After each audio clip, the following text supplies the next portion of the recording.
Welcome back to our second part of Sumo Tales TV Final Four playoff edition. Again, we have Ralphie with us, Noah, and Chris Mar. We're going to be breaking down our 1:30 game. I don't know if anyone could have predicted this game. Colts versus Cardinals. Alright, Colts versus Cardinals this week. I think Cornell kind of last week after this kind of victory, I don't even know if he anticipated that this team would win. He knows I have a heart attack. He will not be nervous. I don't think how he can handle it. Well, real quick, let's talk a little bit about how the Colts kind of got there. Colts versus Eagles. I think firsthand, I don't know if a lot of people watch this game. It kind of got ugly early. Colts versus Eagles. Did any of you guys watch this game?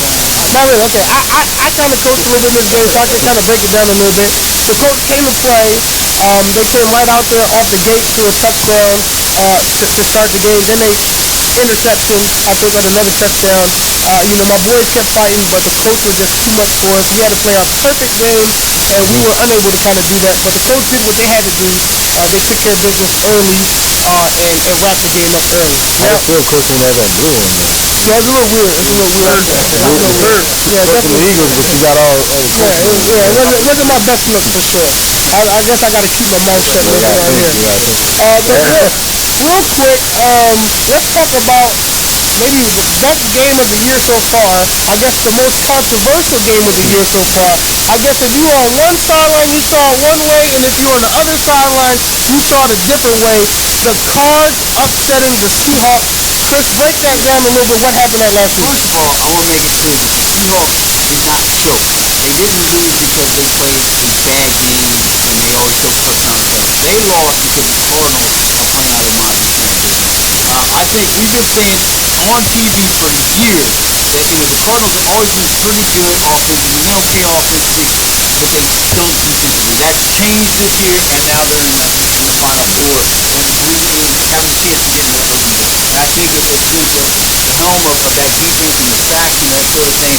But also, I think they caught lightning in the bottle with Bo. I mean, Bo has been playing lights out. I mean, I think really since the Kansas game when I was able to see him closely, I think I saw something where they really started to gel as a team. And I think the overtime win was big, and then this was it carried over. And I think that same teamwork is what's carrying them into this game. And I think that's what caused them to win against the Seahawks. And everybody in the world was shocked except the Cardinals. Gotcha. So Bohannon and Cornell. Yeah, Cornell. So Bohannon, he played out of his mind this week. I think scoring, running, and throwing. I think the Seahawks might have thought this game wouldn't have been as difficult, but the Cardinals definitely came to play this week.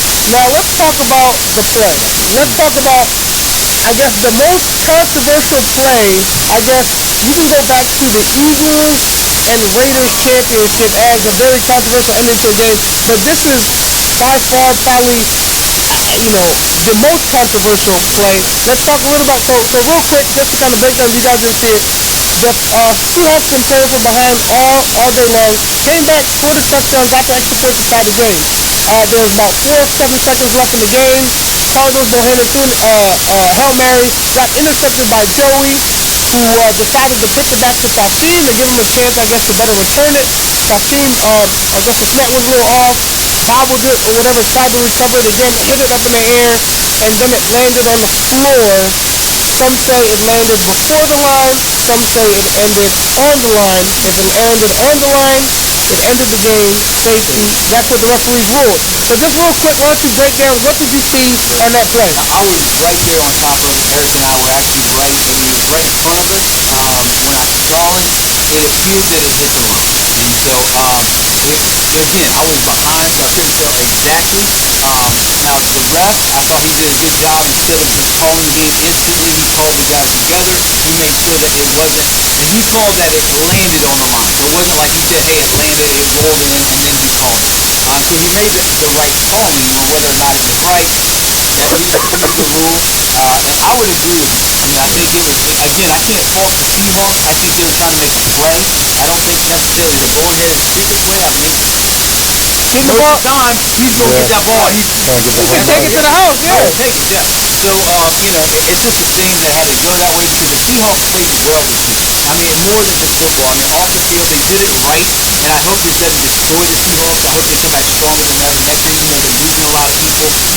It's a shame, but yeah, when I looked at it, I thought it hit the line. Right. And how about you, Noah? You break down where you was at during that Well, play. I was at the Cardinals sideline, and while the coach was doing his thing, and What thing was he doing real quick? What was he doing? he was just like emotional. He was real emotional. Gotcha. He's trying to get him hyped. Yeah, Trying to get him ready. get the Cardinals hyped, talking about we still in it. Well, he was still in it. And I remember when Joey went caught the ball and he pitched it back. I think that was kind of like a bold move, but I was like, oh, it's Hakeem, so he catch the ball, it's like He took it to the crib, right? But In the game. also, you got to think about it. All right, why you gonna catch the ball just to make it Right. to have time to throw it, Right. go to overtime and Right. win the game. So what did you see on that play? So I hit the line like I was like, So you saw it hit the line as well. How about you, Rafi? Did you get a good angle on Yeah, the so play? I had kind of, Chris had the straight on angle. I was about 20, 10 yards over to the left of him. Who sideline? And I was Same towards the sideline, Cardinals Cardinals. sideline. And I had a good angle. I saw Joey get the interception. And I saw him toss it back. I thought he was going to go down and take the knee. But he tossed it back and Hakeem fumbled it and it hit right on the line. I immediately knew, I was like, wow, this game's about to end on a safety. I didn't know if the refs were going to make that call. Right. But, they got together and they did, and it's unfortunate for the Seahawks. We had a great season to have it end that way. Yeah. But everything happens for a reason, man. Some things are just aligned for that. Right. I mean, yeah, I want to give the coach, the Seahawks coaching staff, definitely one of the most energetic, definitely one of the coaches who spend the most time with the kids. He really kind of changed it around this year and focused on other things other than football and still were able to have a great season. Listen, I've been disappointed many of times. I've had teams that gone undefeated who have not made it to the championship and we got upset many times. So I know what they're kind of going through. But you guys did a great job. For all you players over there, you guys are still great. Even though it didn't end the way you kind of wanted to. I know some of you guys feel that you should have had overtime and whatnot. But the call is the call, and you're just going to have to live with it. But great seasons nonetheless. And real quick, so now we got the Colts and the Cards. Let's talk a little bit about quarterback play a little bit over here. You got Bohannon versus Jose Romo. I guess two guys that you can arguably say should be MVPs of the league. Chris, why don't you break down a little bit on one of these quarterbacks? yeah, I think, well, what was the spot? He didn't come into the season as a quarterback. I don't know what week it was. Right. He was 3 or something. He came in and he played really well. You could tell when he said he took off, there was a change. So with him in there, he did very well. Again, I think Jose though, if he's playing right, I think he's the best quarterback this year. The way he's playing with the cast around him and all this and that. I think it's going to be a good battle. I guess what will happen is once the Colts, if they really get tested, how will he be able to handle it? Jose has a little shorter fuse and he doesn't get tested a whole lot. Right. If he gets tested against the Cards, he could be even able to play. Guys, real quick, Noah. So what comparing these two quarterbacks, man? What do you think? Well, I played against both of them, and Jose, he has a big arm. Right. And sometimes people gonna expect a little brother to sneak out there. Right. So usually it's the chemistry you have with his brother and their team, and Bo, he's really cute. He's nice little cute and he plays fast. So it depends how they're gonna play, if the Colts are gonna beat or if they're gonna bomb it out for his little brother, or he's either gonna be able to run with Bo and run with his feet and get more yards. Gotcha, yeah. So, so Bo definitely has to do it a couple different ways. Doesn't have your traditional quarterback mentality, but he's a guy that can kind of do everything. So how about you, Ralphie? Quarterback. Looking at these two quarterbacks, looking at Jose, he's got that experience with that team. He knows what to do, when to do it, who to throw it to. I think he has the upper hand, He has guys around him that support him. And like he said, he has the arm to make the big plays, Esky and Nandi will make that big play for him. And he's just really comfortable. Yeah. I think that brings up a good point. As far as him being, because how do you make him uncomfortable? How do you kind of rattle, Jose a little bit? And I think the way to kind of do it is you're gonna have to give him some different looks, right? You gotta anticipate. They started kind of using a blocker out there to kind of create more time for him to kind of stay comfortable back there. Anticipate that maybe for a couple guys, you're gonna have to take some chances. I think if you do the status quo against Jose, what he's been seeing all year long, he's gonna eat you alive. You gotta be creative, gotta be disciplined to get him. And I think Bo's an X factor. Yeah. I think with Bo, you don't know what you're gonna get, man. He can take a little toss and take it to the crib with his agility and his movement. And in it with his arm, you can't underestimate his arm. I think sometimes too, with the Colts two safeties, they kind of undercut some of the routes, expecting kind of interceptions. But if these Cardinals receivers can create distance behind him, he's hitting him in stride. This could definitely be, a matchup that will favor Bohannon. So going into both, I think both are great guys. We're just going to see who kind of plays better. Let's go a little bit into some impact players, man. Let's go through. So Noah, why don't you tell me who are the impact players on the Colts that you feel are the guys you have to watch out for in this game? Your brother, Harry, Namdi, Namdi. Now, real quick, let's talk about Namdi. FP was not there in that playoff game, and they did not miss a beat. Namdi stepped right in as if to fill that role, as if, whether they have FP or not, they have a guy that's going to make plays. So now FP comes back this week, now he's going to be tandem with Namdi, which is even scarier that they're going to be at full possession. But who else do you have in the Colts? There's a lot of players. It's the whole team. Right. Really, the whole team. They agree with each other. Right. What do you think about their striker? I think he's playing pretty well.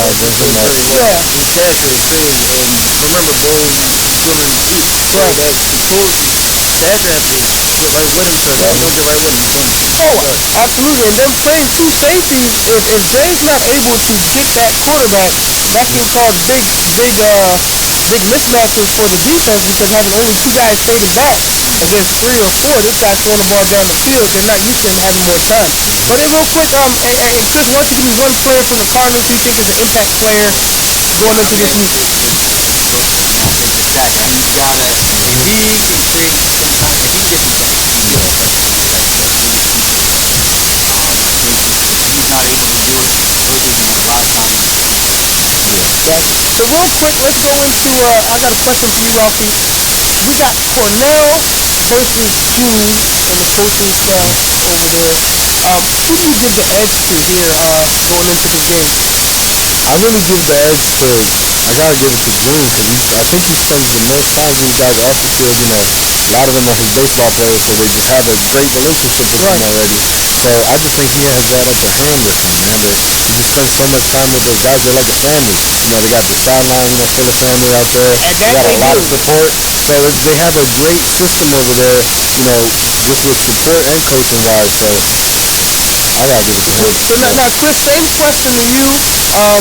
Who do you have as having this advantage going into this week? I actually say Cornell, and I think he has a little more experience because he's been in the league for so long. He's actually been in this situation before, and I think he's surprised, but I think at the same time he's been there before, so he knows how to handle it, and I think he has the guys in the right frame of mind to go against the Cardinals. Gotcha. Yeah. Now, so that's gonna be interesting to see who can make adjustments going into the game. Chris, why don't you give us some keys to success in your score? Who do you think's gonna win this game? Well, for the Colts, their opponent have only scored more than 2 touchdowns in a game 3 times this year. All right, so everybody's been a 2 or less, which is pretty impressive considering. The 2 toughest games for the Colts this season, right? One was they only had a 5-point win over the Eagles, and the other was a 6-point win over the Cardinals. The Colts beat the Cardinals 32-26 in Week 7, so that's impressive. Considering, I mean, they're blowing everybody out. They did not blow the Cardinals out. Now the Cardinals, they have to keep the Colts under 30 points. They have to pressure relentlessly. But what's interesting is they have scored 4 touchdowns a game in the last 3 games. So they're hitting their stride. I mean, they really struggled early in the season, but not now. I think when we look at this whole thing, I heard people as the Cardinals were winning this game who were, it's an easy road for the Colts. Now this is going to be this easy cakewalk now. And I'll say no. I think this is a tough road for the Colts because the Cards are the real deal, and they've matched up well against the Colts. They've shown that earlier in the season, and I think they show it again. I think it's going to be close. I think both teams can win it, but at this point, because the Colts have a lower game, I'm going to give them the edge 26-20. Because that's dangerous territory for the Colts. They can't get into 30 points. Cardinals very well could score again. Gotcha. Hey, Mo, what are you thinking, man? I'm thinking that what Chris said, the Cardinals, they look different, because when we played them, they was like, oh, it was just the Cardinals, but they look a lot better. They look a lot more as a team. And the Colts, Jose, you gotta like think about like, yo, like you gotta get the ball early and get it quick, and you usually do. Coach like you said, but they gotta keep the ball a little longer than what they do in the six quarter time. Gotcha. So who you got winning this game? I got the Colts because they have that undefeated season, so I have the Colts winning a close game, 32 to like 30. 30? They might get an extra point. 32-30. And what you got, Ralphie? I just Not what you want, what you got. what I got. I'm sure the Lions want the Cardinals, but what you got in this game? Listen, if the Colts are just too hot, man. They're just playing great football. You know, I think the Cardinals, they are a different team in the playoffs right now. They're a completely different team. They're always making great passes, but I just think that the Colts have too much for them to keep up defensively. I don't think the Cardinals will be able to keep up with the Colts' offense. So I think it'll be like 28 to 12. 28 to 12. So you thinking Lions, Colts, Urban Bowl? Yes. That's what you got. I've been saying it all season. If we're gonna see the Colts, we're seeing them on the biggest stage. Urban Bowl. Right. It'll be a great game. We'll see. But real quick, I guess going into this game, everyone has been underestimating the Cardinals all year long. It is hard to play against a team, an eliminated team, who has already been in the playoff game against the Panthers, running overtime, who has just knocked off the 2 seed in the playoffs, who has more confidence now than I would say any team in the league. I don't believe there's any fear in the Cardinals going into this game at all. Nor should there be, So it all comes down to, do the Colts, can they execute their game? They haven't had one bad game. I guess they had bad halves. But, can they have a bad game? Absolutely. I mean, they're gonna jack up their. I mean, it's hard that when you go undefeated. It's very, very difficult. It's very, and win the Urban Bowl, it's only happened one time, I believe, in Timoteo history, that a team has gone undefeated and won the Urban Bowl. For a lot of you guys got the Colts going in here. I don't know if I'm upset because I went to a Colts cookout and I got sick. I don't know what happened. I wore my blue hair, and you guys can see I'm sick. I've had the flu or something here all day long. Dirty burger? I don't know, the meatballs or something over there, but something got me sick, and I've been struggling these last couple days. But I'm gonna say right now, I don't know what it was, but something they did over there was a little weird. I don't know, but I wasn't feeling good that next day. I appreciate the invite, but wasn't feeling good. One thing I'm gonna say is, I believe the Cards will win. I think we can have an upset this week. I think the Cardinals are going to win. I think it'll be a high-scoring game. I think the Cardinals are going to find a way to get the lead early, and they're going to maintain it. And I believe they win 30-27. Cardinals in a close game. So real quick, come check out the game. Both games are going to be awesome, guys. And be there at 1:30 to check out this final game. Here, real quick, let me go over the verse real quick. The verse is 1 Corinthians 16:13. Be alert, stay firm in the faith, act like a man, and be strong. That's the verse for this week. Make sure you know the verse. Hey guys, bring your families out. Come check it out. We're gonna have fun, and that's gonna do it for Timoteo TV Final 4 edition. Right.